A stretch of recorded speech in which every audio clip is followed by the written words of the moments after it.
So we're going to take a look at the baseball app. And for those of you who aren't into baseball, I want to tell you the story behind this that has absolutely nothing to do with baseball. Um, so the idea behind this app is, let's say you want to do some research, you want to find out something, you just have a passion, a hobby, an assignment, and you have a bunch of data available online. And this is where baseball comes in. So I have this website here that has statistics through the 2019 season, is what it says, that goes back many, many, many years. And it comes as an Access database, which is very convenient, a comma separated file, or an R package, R being a statistical programming language. Um, and let's just say that the comma separated is the only one available for now because that simplifies our life, or maybe we don't want to have to set up MS Access and databases. I mean, in general, dealing with a database is a little bit easier than dealing with files because you can have the database organize some of the data for you. But let's just say that the comma separator is the only one available. And so this exercise is about how do I get this random set of data, maybe purposeful for you, off the internet, and I make meaning of it. That I can bring this into a program and make something happen.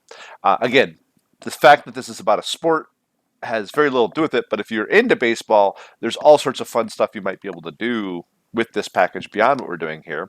If you're not into baseball, don't worry about it because we're looking at salaries, we're looking at numbers, dollars stuff, more financial stuff, which, I mean, even if you're not into business type stuff, is useful for not for profit, for medicine, for anything else, because money is a big factor.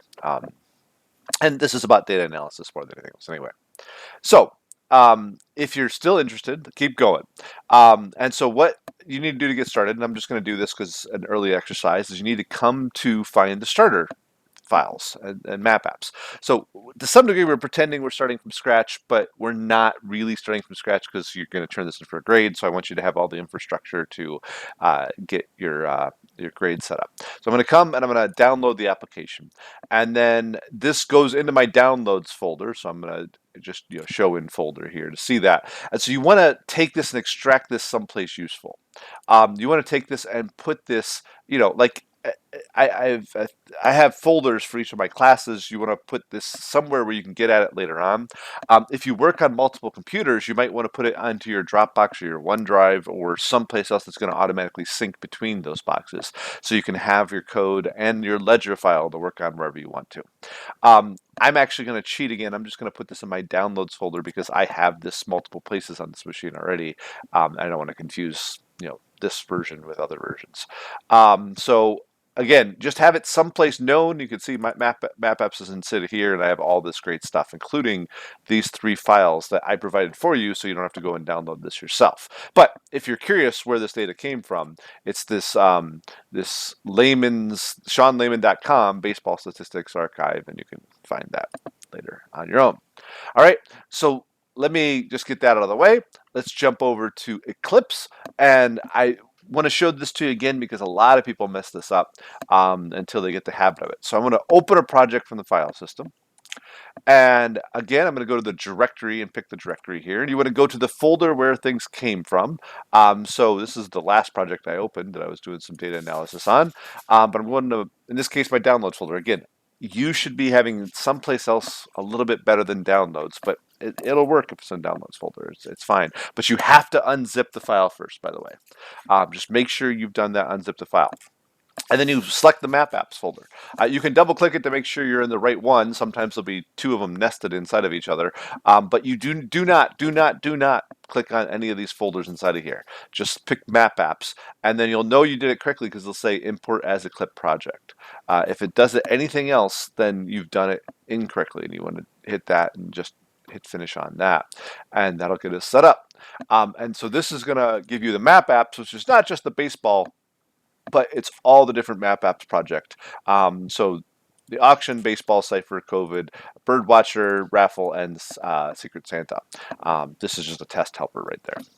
All right, so we're going to be dealing in the baseball world, and we are going to be writing inside the stats analyzer.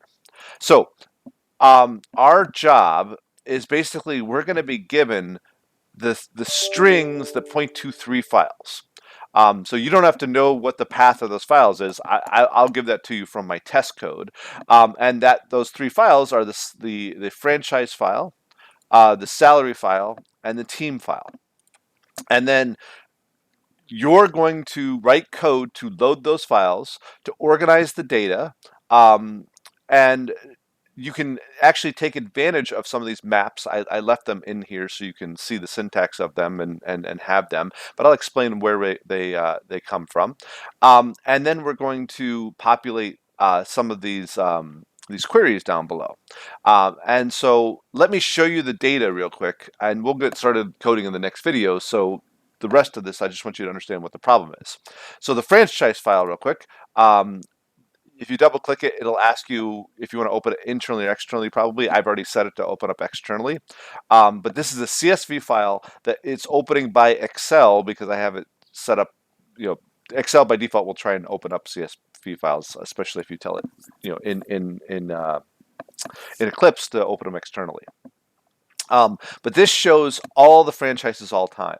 So you can see your Boston Red Sox and your Buffalo Bisons, and the different years and different things. So over 120 years, 130 years, 140 years of baseball history, there's lots of franchises that were out there. This is not teams. This is franchises. So understand the difference between the 2020 Cubs team versus the Cubs as a franchise all time. So that's the franchise file.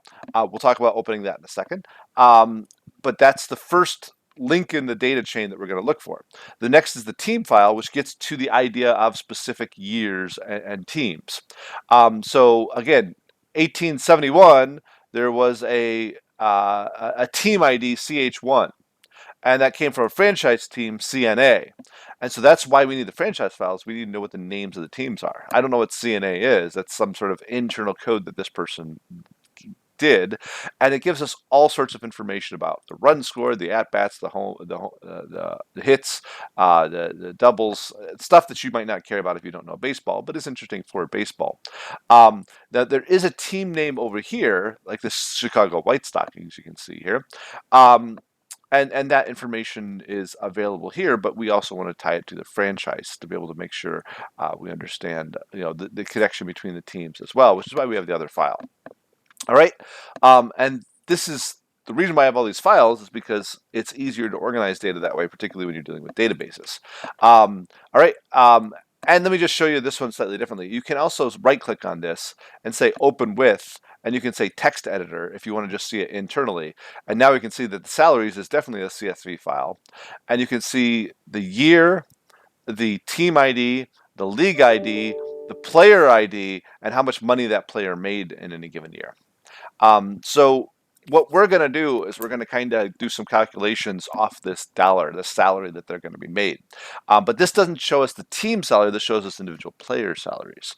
So hopefully you can see how we're going to have to basically group and map a bunch of data between these different areas to be able to go answer these bigger questions.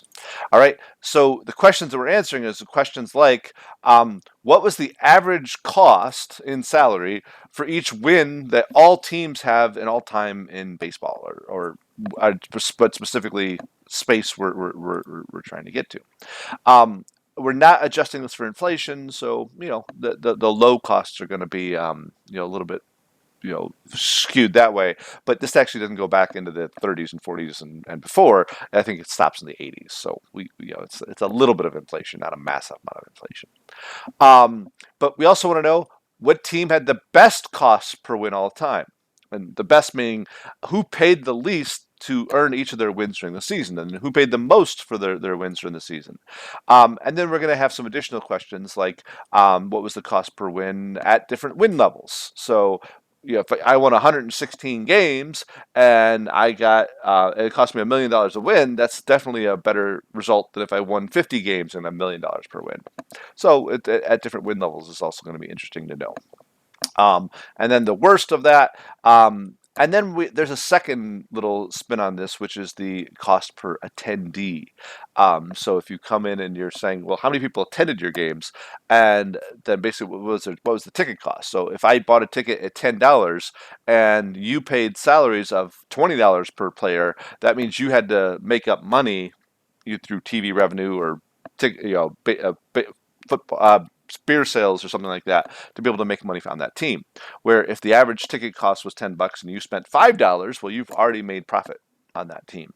So it's just an interesting little additional statistic right there. So again, not terribly sportsy, a little bit sportsy, just wins and loss totals, but it'll give us a good exercise to go off and analyze. So we'll dive into the code in the next video, but I wanted to give you a good sense of the problem because that's the first place we want to start in solving problems is understanding what we're being asked.